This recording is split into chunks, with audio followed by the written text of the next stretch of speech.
आज हम एक बहुत अहम इंफ्रास्ट्रक्चर मंसूबे पर बात कर रहे हैं। यह है मनमाड़ इंदौर नई रेलवे लाइन। हमारे पास कुछ दस्तावेजात हैं मनमाड़ इंदौर रेलवे लाइन तरक्की का सफर के उन्वान से। तो आज हमारा मकसद है कि जरा गहराई में जाकर देखें कि यह मंसूबा कितना बड़ा है, क्यों अहम है और इसकी तकमील का सफर कैसा चल रहा है। तो आइए शुरू करते हैं। पहली नजर में यह वाज़ेह है कि यह कोई छोटा मोटा काम नहीं है। 309 किलोमीटर लंबी लाइन। जी हाँ, 309 किलोमीटर। और लागत 18,000 करोड़ रुपए से भी ज्यादा। ये तो बहुत बड़ी रकम है। बिल्कुल, और ये मरकजी काबीना से मंजूर शुदा मंसूबा है। अच्छा। और इसमें एक दिलचस्प पहलू ये है कि ये प्रधानमंत्री गति शक्ति स्कीम का हिस्सा है। अच्छा, गति शक्ति, इसका क्या मतलब हुआ यहाँ? देखें, गति शक्ति का मकसद है मल्टी मॉडल कनेक्टिविटी को बेहतर बनाना। मतलब सिर्फ रेल नहीं, बल्कि सड़कें, बंदरगाहें, सबको मिलाकर एक मजबूत निजाम बनाना। तो ये लाइन सिर्फ मनमाड़ और इंदौर शहरों को नहीं जोड़ेगी, बल्कि ये महाराष्ट्र में मनमाड़ से शुरू होकर धूलिया, मालेगांव जैसे अहम सनती इलाकों से गुजरती हुई मध्य प्रदेश में इंदौर तक जाएगी। तो ये एक तरह से पूरा इक्तिसादी राहदारी यानी इकोनॉमिक कॉरिडोर बनाने की बात है। अच्छा, तो ये सिर्फ सफर नहीं बल्कि तिजारत और सनत के लिए भी एक बड़ी पेशरफ्त होगी। बिल्कुल, ये उसका बुनियादी मकसद है। सही। और जाहिर है इतने बड़े मंसूबे के लिए जमीन तो चाहिए होगी, उसका क्या हिसाब है? दस्तावेजात पे कुछ जिक्र है? जी हाँ, जमीन का हुसूल एक बड़ा हिस्सा है। कुल मिलाकर 940 हेक्टेयर जमीन दरकार है। 940 हेक्टेयर काफी ज्यादा है। जी, इसमें से तकरीबन 360 हेक्टेयर महाराष्ट्र में है। नंदगांव, चंदवाड़, मालेगांव के इलाके आते हैं इसमें। और बाकी मध्य प्रदेश में? हाँ, बाकी 550 हेक्टेयर मध्य प्रदेश में, धार, खरगोन, बड़वानी जिलों में। और काम शुरू हो चुका है। अच्छा, तो पेशरफ्त हो रही है? जी, दस्तावेजात कहती हैं कि नासिक जिले में कार्रवाई चल रही है और मध्य प्रदेश में जमीन के हुसूल के लिए तकरीबन 267.5 करोड़ रुपए रखे भी गए हैं। अच्छा खासा बजट है सिर्फ जमीन के लिए। जी, और जून 2025 के वक्त से, मतलब अभी हाल ही में, जमीन की मुश्तरका पैमाइश का काम भी शुरू हो गया है।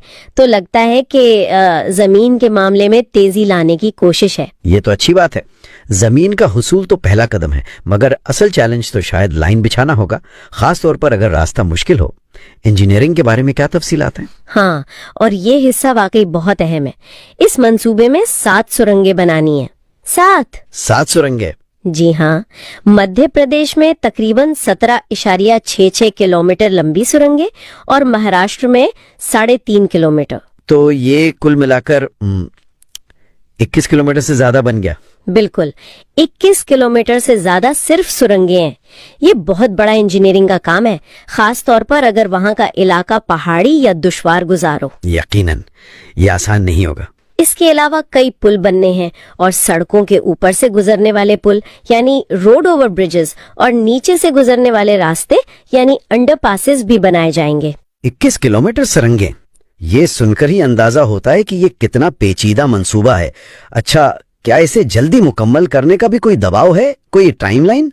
जी, ये एक और अहम नुक्ता है। दस्तावेजात में ये बात वाज़ेह है कि इसकी तकमील का हदफ 2028 में उज्जैन में होने वाले संगास्थ कुंभ मेले से मुंसलिक किया गया है।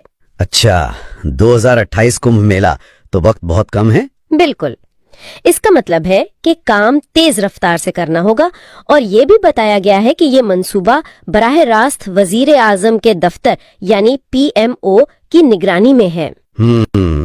तो इसकी अहमियत बहुत ज्यादा है। जी, इससे जाहिर होता है कि ये कितनी ऊंची तरजीह वाला मंसूबा है। खास तौर पर कबायली इलाकों और सनती जोन्स को जोड़ने पर बहुत जोर दिया जा रहा है। ये सिर्फ एक और रेलवे लाइन नहीं लगती, बल्कि एक सोची समझी हिकमत अमली का हिस्सा मालूम होती है। सही। तो खुलासा करें, अगर हम जमीन का हसूल चल रहा है, इंजीनियरिंग के बड़े चैलेंजेस हैं, खासतौर पर सुरंगें, और 2028 की सख्त डेडलाइन भी है, मजमूई तौर पर क्या तस्वीर बनती है इन दस्तावेजात से? तस्वीर ये बनती है कि Manmad Indore railway line PM गति शक्ति के तहत एक बहुत बड़ा, इंतहाई अहम और तेज रफ्तारी से चलने वाला मंसूबा है। जमीन हासिल की जा रही है, बहुत बड़े पैमाने पर सिविल इंजीनियरिंग का काम होना है, जिसमें ये पेचीदा सुरंगें और पुल शामिल हैं, और हदफ है 2028-29 तक तकमील का। और मिनमाड जंक्शन का भी कुछ जिक्र था। जी हाँ, साथ ही साथ मिनमाड जंक्शन पर भी सहूलियतों को बेहतर बनाया जा रहा है, ताकि वो आने वाली बढ़ी हुई ट्रैफिक को संभाल सके और ये नई लाइन बाकी नेटवर्क से अच्छी तरह जुड़ सके। तो बुनियादी तौर पर एक बड़ा, महंगा, तकनीकी तौर पर मुश्किल मंसूबा जिसे वक्त पर मुकम्मल करना है। जी बिल्कुल यही। और अगर हम थोड़ा सा आगे का सोचें तो ये सिर्फ रेल का सफर तेज होने की बात नहीं है। हाँ, कहें कि गौर तलब बात ये है कि जब ये लाइन मुकम्मल हो जाएगी तो ये जिन इलाकों से गुजर रही है वहाँ तवील मुद्दत में क्या माशी और समाजी तब्दीलियां लाएगी। क्या ये वाकई उन इलाकों की किस्मत बदल पाएगी सिर्फ तेज सफर फराहम करने से आगे बढ़कर? ये वो सवाल है जिस पर हमें